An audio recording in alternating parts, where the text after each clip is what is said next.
Good noon mga kabalog. Flex ko lang yan, yung bundok ko. Ang linaw tingnan, malinis siya tingnan, ang taas niya. Sa baba may mga baka, kambing pa. Tapos mga puno, ang ganda tingnan, ang linaw.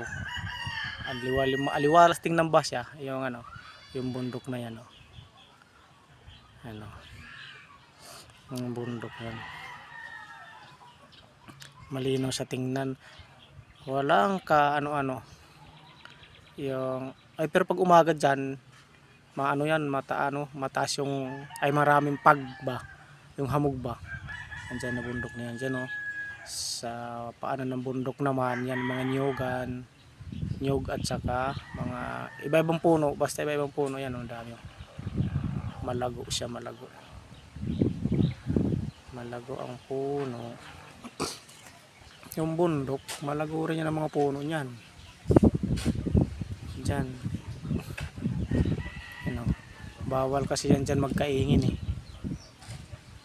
na bundok, pinagbabawal dyan magkaingin. May mga bantay kasi yan dyan, binabantayan.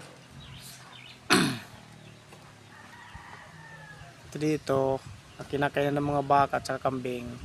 Yan, pag tag-ulan, palayan yan, taniman ng palay pag tag-ulan. Ngayon tag-init, wala, pakainan lang ng mga baka at kambing. Sugaan lang ng mga kambing at saka baka. Kasi di mabubuhay dyan yung palay, walang tubig dito. Yan yan ang irigasyon. Yan, irigasyon yun dyan papunta roon. Lawak yan na palayan pag tag-ulan, ginagawang palay. Dati tinataniman yan dyan ng mais, iba-ibang gulay, ang palaya. Ngayon wala na, sugahan na ng mga na lang, baka at kambing.